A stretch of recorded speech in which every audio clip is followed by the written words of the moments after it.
Bonjour Bruxelles, l'invité de 8h15.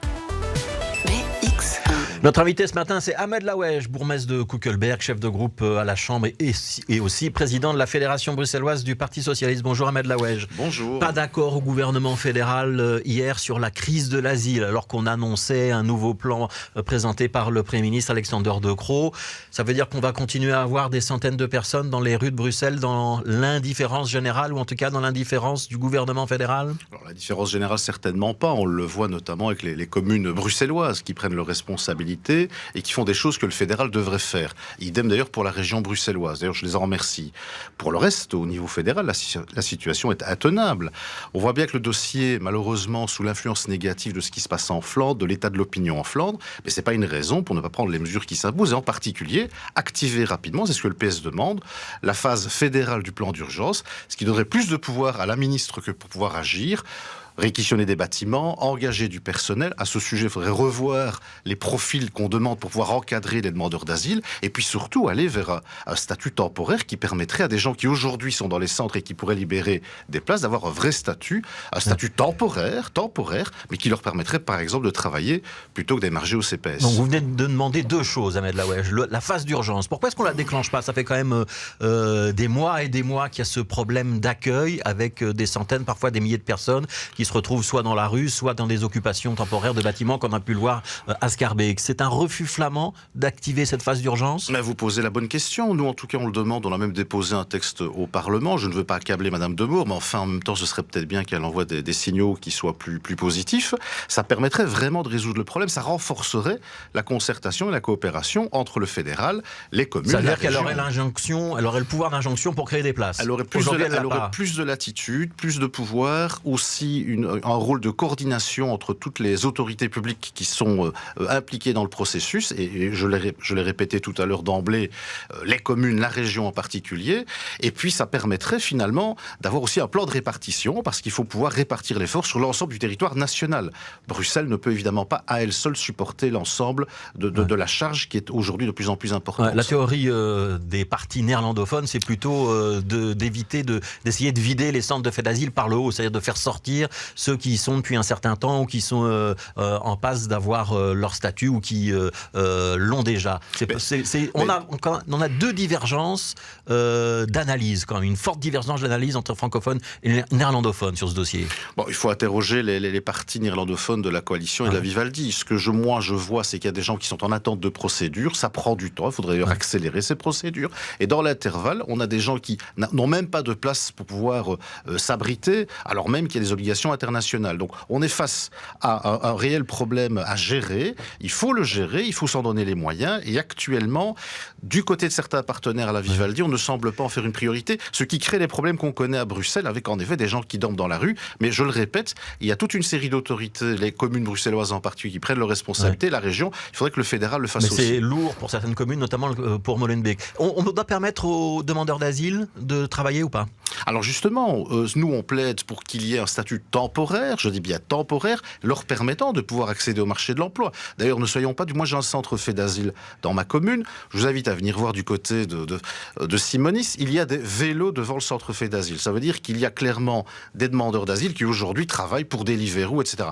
Il ne faut pas être grand clair pour savoir, pour imaginer qu'ils le font de manière illégale. Mais ça veut dire en même temps que plutôt que de nourrir l'économie souterraine et rendre possible comme ça l'exploitation, et voire même de la traite des êtres humains, donnons un statut temporaire, ça ne préjuge pas de l'issue de la procédure. S'il y a un refus à la fin, il y a un refus. Mais au moins, on n'a pas comme ça une accumulation de charges sur les épaules. Donc ça, vous le demandez au gouvernement fédéral, vous allez introduire un texte au Parlement? Les communes.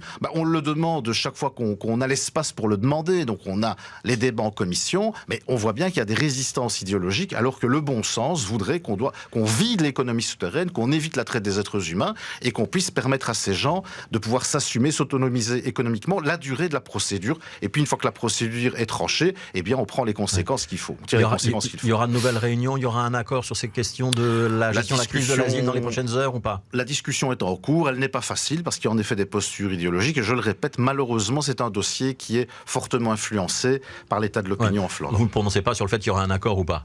Je laisse le gouvernement travailler, les positions du Parti socialiste sont connues, il suffit d'assister aux travaux parlementaires pour connaître nos orientations dans ce dossier. Alors, je rappelle quand même le respect de la dignité humaine aussi. Oui, il est 8h 8h21. Est-ce qu'on peut se permettre une crise au gouvernement bruxellois sur le dossier de la friche Josaphat? Certainement pas.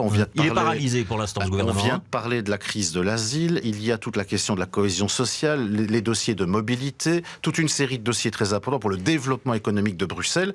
Donc clairement, en effet, nous n'avons pas le luxe et le loisir d'avoir une crise. Mais en même temps, je le répète, il ne se trouve pas de problème qui n'ait de solution en politique, et donc il faut pouvoir se mettre autour de la table, discuter, on est tout à fait prêt à le faire. Vous êtes prêt à le faire? Est-ce que vos partenaires seront aussi prêts à le faire? Ils disent que oui. Alors pourquoi est-ce que ça se fait pas? Il faut leur poser la question. Il y a un certain nombre d'organismes publics qui ont décidé de prendre leurs responsabilités parce qu'il y a des échéances à respecter. Pour les écologistes, c'est une sorte de passage en force, voire de provocation du Parti socialiste d'avoir attribué ce marché ou d'avoir permis à ce que les organismes en question, notamment la Société régionale du logement bruxellois, la Société d'aménagement, aient attribué ces marchés. C'est une provocation ou pas? Moi, j'ai toujours pensé que la bonne gouvernance, c'était aussi respecter l'autonomie des organismes publics, surtout quand les organismes publics risquent d'avoir des pénalités, des amendes, voire toute une série de conséquences juridiques négatives s'ils ne décident pas. Ouais. D'un autre côté, il n'y a pas que le Parti socialiste dans ces organes de gestion, toutes les familles politiques y sont représentées, et également la société civile. Donc, de dire que le PS a décidé seul, c'est un peu fort de café. Mais pour le reste, la discussion, elle doit se faire sur le PAD. Et le PAD, il est inscrit à l'ordre du jour du gouvernement, et c'est ce que nous disons à nos partenaires. Mais c'est une discussion bloquée depuis des mois. Depuis 8 mois, effectivement. Nous, on a mis le point à l'ordre du jour 2 fois. Il est passé en première lecture une première fois. Je rappelle quand même que ce terrain a été acheté pour construire du logement. On ne devrait quand même pas l'oublier. Et d'un autre côté, ça n'est jamais que sur une part infime de l'ensemble du territoire que veut construire du logement, quelques centaines de logements. Deux hectares. Quand on connaît la crise actuelle du logement, ça me semble-t-il pas superflu. 2 hectares sur les 10. Ça veut dire que vous ne reculerez pas sur les 12. Vous ne reculerez pas sur l'attribution de ce marché et sur la construction de ces 500 premiers logements. Et les organismes ont pris des décisions. Je ne vais pas, moi, imposer à ces organismes de revenir sur leurs décisions. Ce serait m'immiscer dans la gestion d'organismes. Ce n'est pas de mon ressort. Et pour le reste, je le répète, la discussion sur le PAD reste ouverte. Et c'est à partir de là qu'on peut mieux tenir compte d'un certain nombre d'éléments que les partenaires souhaiteraient mettre sur la table. De la même manière, le Parti socialiste restera, lui, vigilant à la nécessité de pouvoir construire du logement, tellement les besoins, logement abordable pour les gens, tellement la crise est profonde sur le terrain du logement et qu'il faut pouvoir aussi faire des choix. Pour l'instant, il y a un blocage, Amel Laouech. Qu'est-ce qui se passe si jeudi, de nouveau, au prochain gouvernement bruxellois, il y a de nouveau une partie des ministres qui ne sont pas là? Ne tirons pas de plan sur la comète. Moi, je crois qu'il y a... Vous négociez, vous êtes le président de la Fédération bruxelloise du PS. Est-ce que vous négociez avec Raja Mawan ou Marie Lecoq à Écolo? Il y a évidemment des discussions et les personnes que vous venez de citer font partie de mes interlocutrices. Il y en a d'autres, évidemment, mais ces deux-là sont les principales. Et il y a du bon sens et de la volonté de faire avancer Bruxelles tous ensemble autour de la table. Donc ce que je crois, c'est qu'il y a assez d'enjeux économiques, sociétaux, sociaux, environnementaux à Bruxelles que pour se permettre de paralyser un gouvernement. Les écologistes réclament un geste de Rudy Vervoort, le ministre-président. Il y aura un geste ou pas d'ici jeudi? Rudy Vervoort, depuis 8 mois, met le point à l'ordre du jour du gouvernement, rappelle les accords, rappelle l'accord de gouvernement, rappelle l'accord dans l'accord de majorité à Scarbeck. D'ailleurs, c'est aussi tenir compte de la volonté politique des Scarbeckois, puisque dans l'accord de majorité, il est question de développer la friche Josaphat. Et pour le reste, Rudy Vervoort, comme les autres ministres au sein du gouvernement, d'autres partis politiques sont ouverts à une discussion sur le PAD. Alors, il nous reste 2 minutes. Je voudrais qu'on parle de réforme fiscale, dossier mis sur la table aussi au gouvernement fédéral par le ministre des Finances, Vincent Van Petegem. Ce qu'il a mis sur la table, c'est une bonne proposition de réforme ou pas?